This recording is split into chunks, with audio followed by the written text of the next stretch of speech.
Hello and welcome to Scrappy ABM, your practical podcast for account-based playbooks that don't break the bank. Today, I am joined by Ryan Gunn, who is the Director of Demand and Operations at Aptitude 8. And before Ryan jumps in, I just got to say, I've known Ryan for quite a few years. When it comes to ABM and operations, Ryan is legit one of the most knowledgeable people that I know. I've seen it firsthand. I've seen him work on programs and actually seen the tangible impact. So I just want to give a massive shout out to Ryan. I've talked a lot about his campaigns in the past when I worked at a former agency as the abilities that we had, but a lot of it was Ryan's expertise married up with that agency's expertise. Ryan is a genius. I'm super pumped to have him on the show. So Ryan, thank you for joining me today. That is entirely too kind. It's not. You're too humble. I can possibly live up to that intro, but I'm going to try. I will go ahead and say, before we dive in, as we were prepping for this, Ryan just casually said, oh, by the way, I was just dabbling in HubSpot to make sure that I could provide great examples and happened to build out a variety of dashboards and workflows. So if you want to see any of those things, just message Ryan on LinkedIn and he'll send you a message and we may end up sharing screen before the end of this. But that's the kind of guy that Ryan is. He's just super knowledgeable and can just kind of put some things together. And again, I'm excited to dig into it because as we've mentioned, Ryan's built some incredible ABM programs, but not using the massive tech stack or the massive marketing resources and team. Ryan, was you were building this ABM program that we're going to walk through, how large was the marketing team and the sales team? Marketing team was tiny. It was me and one other person. This company brought me in to kind of build their marketing from the ground up. And the idea was to build it as an account-based program. The sales team was a little bit larger. I think we had 5 or 6 account executives, still relatively small though. So yeah, tiny team, tiny resources, but we made it work. And in that context, when we say AEs, are they full funnel AEs? So there weren't BDRs or SDRs, they were also doing their own prospecting and pipeline sourcing? Yeah, no BDRs whatsoever, just the AEs. As we think about the go-to-market team for ABM, literally 8 people, 6 of which are sellers, 2 of which were marketers. And then you had agency support as well. But at the core, yes, it was a pretty small team. And then as we think through the tech stack, what was the technology that you guys were using? Initially, we were just using our CRM and our map platform. So that was Salesforce and HubSpot. We ended up buying Terminus, and I can get into more of that. I think we should have waited a little bit longer before we made that move. But we did end up using a traditional ABM platform. Okay. So again, even from a tech stack perspective, though, we're looking at most organizations today have a CRM. Most organizations today have a marketing automation platform. They may or may not have an account-based advertising platform or an account-based marketing platform. But again, we'll dig into whether or not that was even the right investment at the right time. So again, let's help level set so that if you're listening into this and you're trying to think through, okay, I need help building my operational foundation. That's the context that Ryan is coming from, but also Aptitude 8 is a HubSpot operations organization. So they're helping tons of organizations build out their ops across a variety of segments. So just so you know, again, if you're struggling through the ops side of things, this is the episode that you want to listen to. So again, thinking through operations, it's one of the top 3 reasons that ABM programs fail. And Ryan, I'm curious from your perspective, why do you think when people are trying to build ABM that operations is generally where they fall down? And why is it so critical for success? Operations is the foundation for everything that you're going to build in the future. If you don't have a good foundation, then you can't automate processes, which means you're doing things inefficiently. You can't capture the metrics that you need to measure. So you're not able to report on your success, which means that your leadership is probably looking at you and saying, what are you actually doing? So all of that supports every single piece that you're going to build in the future to make your ABM program work. Yeah, again, foundational around reporting, but I even think through just the basics of, we talk about marketing and sales alignment, and if you don't have the right operations, how do you trigger sales? There's so many pieces that come down to right operations. That handoff process between marketing and sales, that's important in any organization, but if you're doing ABM, it's so much more important. And if you don't have good processes around what happens during that handoff, if you don't have SLAs between your marketing and sales team, it's going to fall apart so fast. What I'm also curious to hear is because a lot of organizations, especially if they're on HubSpot, which is where we're going to talk about of our time today, they've built operations around inbound marketing. So they may not have bad operations in general, but they may not have great ABM operations. So I'd love to understand from your perspective, kind of the nuances as we think about transitioning our ops from just kind of a general marketing or an inbound marketing perspective towards an account-based marketing perspective. Why is that transition difficult for a lot of people? A big part is just how your organization thinks about marketing and marketing success. I know a lot of organizations are very focused on the MQL, which is a single contact metric. When you switch over to an account based strategy, you're really not focused as much on individuals and individual leads and contacts journey through the funnel. You're taking an account based approach to it. So all of your metrics are looking at the account level, and maybe it's contacts at target accounts, but it is still focused on those account level metrics. And what I have witnessed is that it really takes getting everybody aligned, marketing, sales, and leadership, and making sure you have the buy-in on like, these are the metrics we're looking at. These are the ones that are important, because otherwise you're going to be showing good account-based metrics and your leadership team is going to be like, okay, but what about MQLs? How many MQLs did we generate? And you're not going to have a good answer for that, because that's not what you're tracking and that's not what you should be tracking. Yeah. What I love of what you just outlined is kind of another major reason that ABM fails is the philosophical component of we're shifting our organization in the way that we think.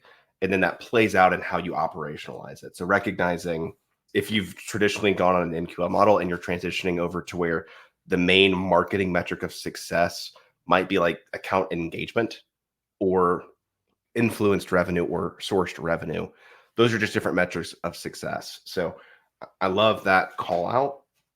Now, as we dig through the transition and how do you set up the operations, Ryan, I think that there's really four main components that we want to talk through today. So if you want to give the high level, like what are the four main things people should be considering as they build the operational foundation for ABM? Yeah, I think very start, before you build anything out, you want to think about your target account list. What are the companies that you are considering your target accounts that you're going to go after and give the majority of your marketing and sales attention to? Then there's some pieces of infrastructure you want to build to support that. And that's going to be like target account scoring, which is a little more complicated than just like a lead score, because you're dealing with organizations that could be very different sizes. And there's different things you have to think about with an account score than an individual contact score. Account stage automation, it's another one. There's some little nuances that are different from the life cycle stage of a contact. But with accounts, you need that same funnel to be defined, and you need to have automation to tell your map and your CRM how companies should be moved through that funnel, when it should happen. You don't want to be doing all of that manually, because it's going to be a huge, huge pain in the ass. And then I think the last piece, and I want to emphasize the last piece, this is not something you should do first, is thinking about what other technology and tools do you need to support your ABM strategy, and how are they going to integrate with your CRM and your map? I especially love the last piece because it's like everything you just outlined is so strategy first and like using technologies to fill gaps as opposed to using technologies to lead strategy. I think that's how our organization should be thinking. So again, as we dig into the foundational element that everybody should be thinking about is their target account list. How are you recommending people actually think through the development of that account list within their CRM? I think first and foremost is kind of defining the size of the target account list. One of the things that I think I would do differently from my time at my previous company is get that a little tighter. We had, I think, 250 target accounts, and we didn't do a terribly good job of tiering those accounts. We had like a solid tier one, but beyond that, it was kind of like tier one and then everybody else. When you take an account-based approach, you are doing a lot more customization and personalization to those accounts. Your marketing team and your sales team have to give a lot more effort to each of those accounts. And that means it's going to be fewer total accounts they're going to be able to give that level of attention to. I think as people are listening back to this, you said 270 accounts, and that was too large. Yeah. So I am curious if you're looking back, how large of a list would you have had given the team size and the level of involvement that you guys were doing? Because if I'm not mistaken, you guys were doing a one to few strategy. So it wasn't totally programmatic. It was a mix of customized and then high touch personalization based on the accounts, correct? Yeah. We did a couple of one-to-ones, but the majority of our stuff was one to few. Okay. I think that it's going to depend on your organization and how large and complex your sales process is. But as a general rule, I would say no more than 1 to 2 tier 1 accounts per AE. So tier 1 is going to be those accounts that they're like the golden ticket for you. The companies you absolutely would be killing your goals if you got to deal with them. They are going to get the most attention, the most personalization. That's where your one-to-one campaigns are probably going to exist. And then as you get into tier 2 and tier 3, which are, levels of personalization and attention lower than that, you're probably looking at maybe 5 to 10 tier 2s and then 10 to 20 maybe tier 3s, but you probably don't want to get to more than 25 accounts per AE because there's only so much of that customization you can do.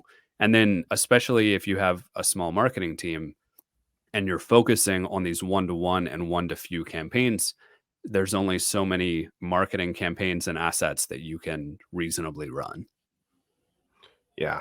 What I'm hearing from you is per AE, you would recommend somewhere in the ballpark about 25 target accounts, tiering those out to where you've got a couple of tier ones that are, we're thinking through a lot of relationship mapping, multi-threading. How do we break into these accounts in a really high touch way? And then your tier twos and tier threes are still pursuing, but maybe less of a truly day in, day out focus and maybe like a week in, week out focus. Yeah. To make an analogy here to something that I know, Mason, you're very familiar with from your previous podcasts, but if you're thinking about it in terms of like a job search, a tier 1 account would be the company you've always dreamed of working for, and you're going to reach out to people on LinkedIn and form relationships in different parts of the company to get good references internally to get a job. A tier 3 or even outside of your target account list would be if you're just sending resumes, 15 a day, just trying to get in front of someone, and it doesn't really matter if you have a relationship there. Yeah. Good fit accounts versus best fit, great fit type accounts. Yeah. We're getting some questions in the comments, so I just want to clearly outline this. We're thinking about this list of 270. Like, what was the main goal for this list? I'm assuming it was conversion into sales conversations, not just brand awareness. Yeah, absolutely. We actually took kind of a tiered approach to the marketing, not to use the word tier for every single piece of this conversation, but we really started with brand awareness because the company I was with was breaking into a new part of the industry. They had developed a good niche, and then we're trying to expand into some additional areas. So for those accounts that were outside of our niche that we had already dominated, we started with very much a brand awareness play. And Yeah. then as we saw those metrics move and we saw more, website visitors from target accounts, more engagement from contacts at those accounts, then we started to move into more of that relationship building. And we called it a land and expand approach. Yeah. So, speaking on website engagement and the ability to actually start to identify what account should we focus on relationship building, really sounds like we're starting to move into that account scoring. So, as people are thinking through actually how they score their accounts for prioritization for their sales team, what are the recommendations that you would give to somebody as they're thinking through how do I score out these accounts? Yeah, account scoring is tough because if you're dealing with organizations of different sizes, then it becomes really hard to make an equivalent score. You can't just add up all of the contact scores, because you may have 1 or 2 contacts at one company and 50 contacts at another company. And then your account scores are going to look dramatically different, even though at the company where you only have 2 contacts, you may have really deep relationships there that actually indicate you're further along in the process than the big company where you have a bunch of low contact score contacts. So definitely don't just add up all of your contact scores. That's a recipe for failure. One thing I recommend a lot to companies that aren't doing an ABM approach is to create some firmographic criteria for scoring, so that you're making sure that companies are within your ICP. You don't have to do that if you're taking an ABM approach, because presumably you've already determined that they are a target account. So they do fit all that firmographic data. So that's just going to throw off your scoring. I think 2 things that you can do with and should do with target account scoring. One is using time bounds so that you are rewarding recent activity from those accounts and making sure that you're not telling sales that this company is a hot lead when really they haven't visited your website in 6 months.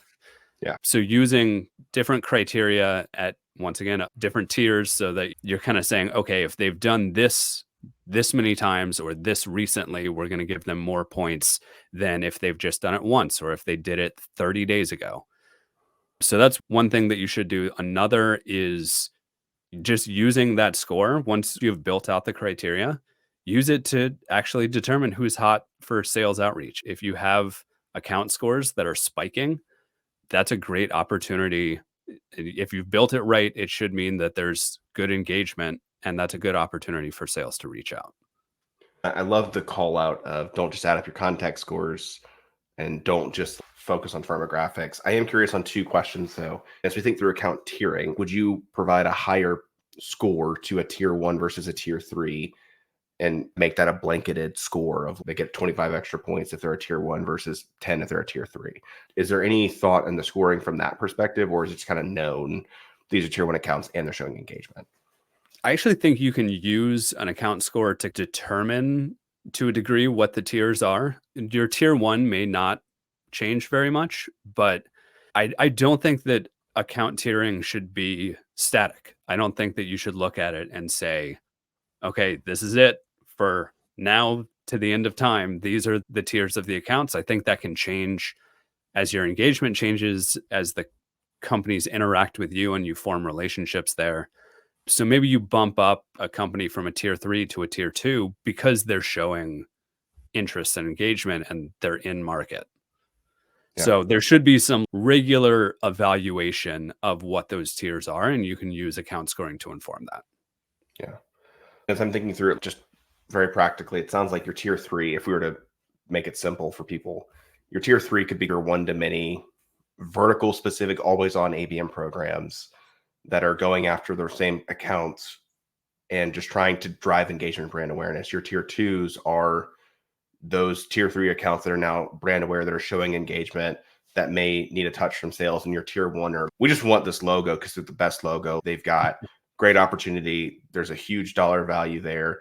And they may be showing significant levels of awareness already that help us prove out the account-based model. So again, the tier 3 would be one to many, tier 2 would be one to few, tier 1 would be one to one. Is that a good way to break it down?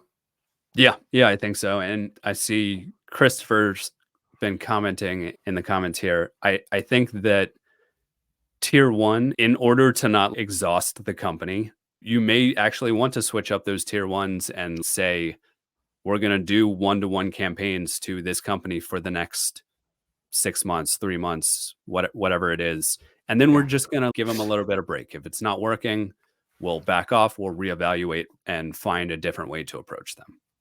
Yeah. I love that. And I know it's something that people often are doing, of just rotating the accounts that they're focused on. But from my perspective, and this is just one man's opinion, I don't think you should fully cycle an account out of any marketing programming. If they've been a tier 1, you've been doing one-to-one for 6 months, and then you just go completely cold, I think they should get at least some level of always on programming at all times because they're the right fit companies. Yeah, and I think that's really the idea of having target accounts to begin with. Everybody on the target account list should be getting something, even if it's some light, always on evergreen content. Yeah. Perfect. Again, we're talking through the transition of tiering. It's not static, but I'm going to make the assumption that in order to effectively transition tiers in such a way that is not this massively labor intensive process, we're going to need some really solid account automation for transitioning accounts through account stages. So first, can we define what that actually even means as we think through the automated transition of accounts? Yeah, absolutely. I think you can get really complex with your account stages, how you're defining them, and then how you're automating them. I think it's it's so much better to just keep it simple and make it really easily understandable what's happening at those different stages. The way I thought about it is very top level is they're a stranger. They may not even know you exist. There's no measurable indication that they have been to your website, engaged with your marketing. They're a stranger. The next step would be a visitor is probably a good term for it. You do have some sort of indication they've been to your website, and there are tools you can use to see, even if you don't have them as a contact in your CRM, that someone from that company has been to your website. That's one of the big perks that the ABM platforms tout, but you're now seeing that functionality becoming more accessible. HubSpot now offers that. There's a report you can go to where you can just see these are the companies that are visiting our website. This is some specific info on the visits. You won't know who it is, but you can tell certain information. So that's stranger, visitor. After that, you've got to have some sort of actual engagement with them. You have to know who a person is. So it's a hot lead situation where you might be using that account score. You've probably had at least a couple of people from that account who have converted on your website and are now in your CRM. They're showing some sort of engagement with your marketing, and it's more than just they saw it. That's the point after marketing has qualified them as the right role within the company that sales should be talking to. Then you're passing it on to sales. And that's when I think the next stage would be an opportunity where a meeting is happening or a demo is being held, but that sales qualification and buy-in process.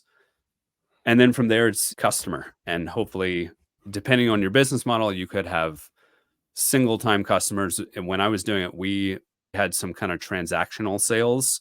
So we were looking at current customers, repeat customers, and then eventually you could get into something like an evangelist where you have people actually referring business to you or doing case studies.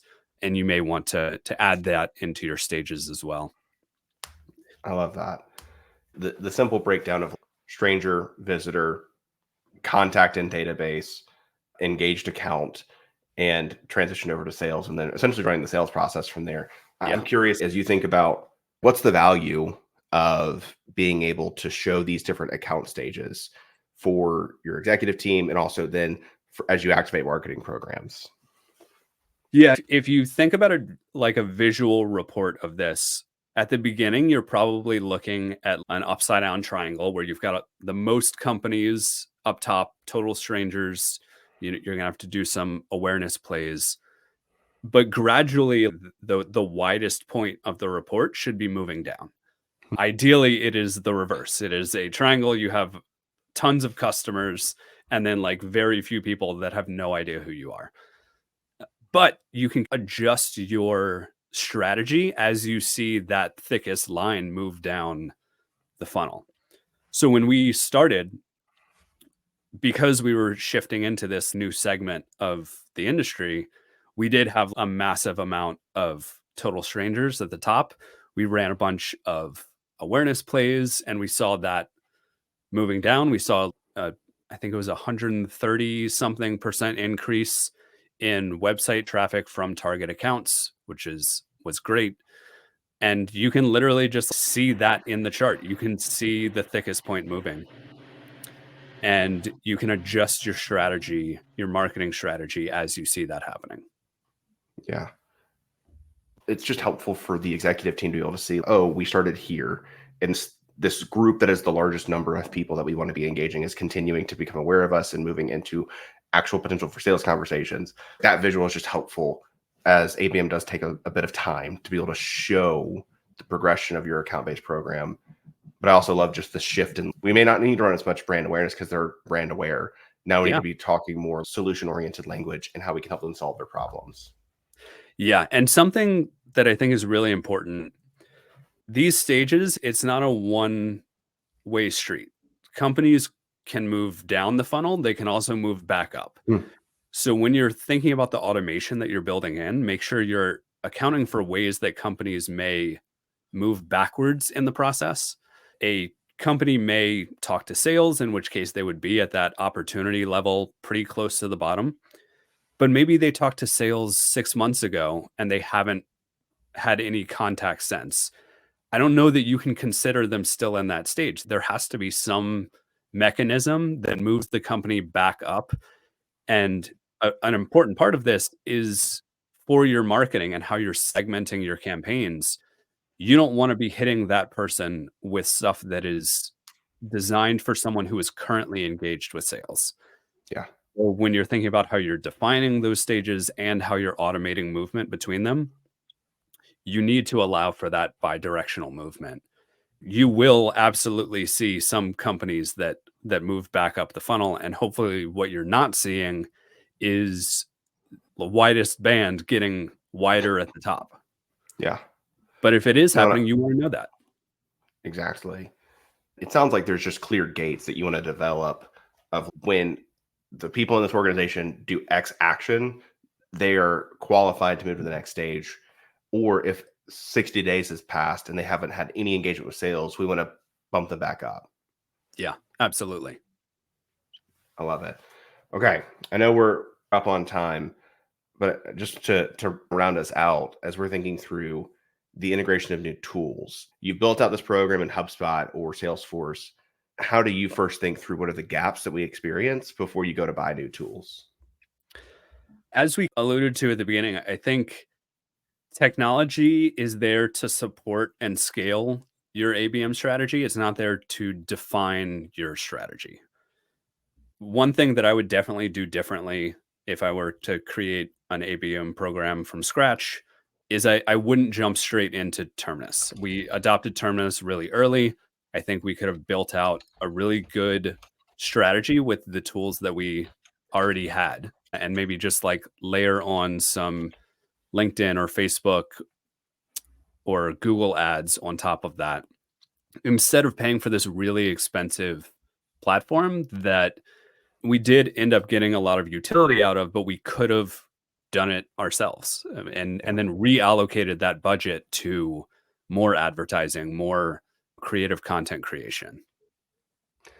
Yeah. I love the point of, I don't think any of us can disagree that an ABM platform has great functionality, oftentimes for ABM specific reporting, just out of the box. That's what it's there for. Yeah. But you can build it in a lot of the existing platforms. It just may take a second longer and a fraction of the cost. Yeah, and what I'm seeing happen a lot more now is a lot of that functionality that you're getting from an ABM platform is being built directly into your CRM. So HubSpot has that anonymous website visitor data. They just acquired Clearbit, so I'm expecting there's going to be a lot of data enrichment that's going to be added, possibly even some intent data. I think there's really good ways that you can get that info without paying the giant price tag for an ABM platform.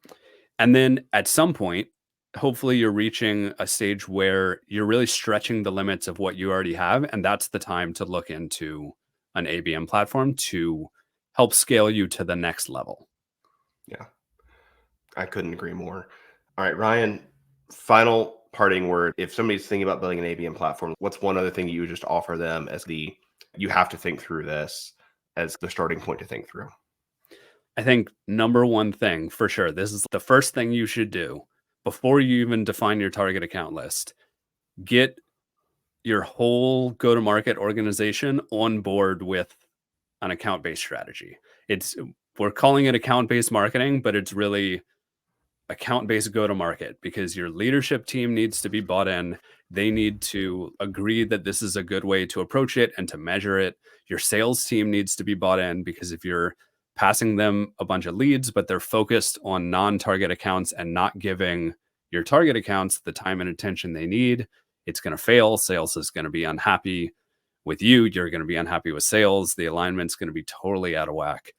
Get everybody on board ahead of time, because it's so much easier, speaking from experience, to do it before you adopt this approach than in the middle of you trying to run it. Yeah.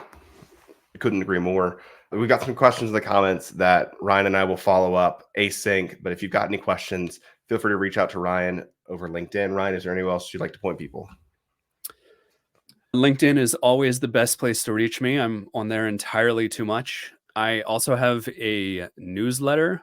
If you go to aptitude8.com/newsletter, you can find it there. We're about to publish a really cool research report on the use of AI for go-to-market teams. So keep an eye on that. I think that should launch on Thursday. I love it. Well, again, Ryan, thank you so much for joining me today. Thank you for dropping just a ton of wisdom on how to build the operational foundation.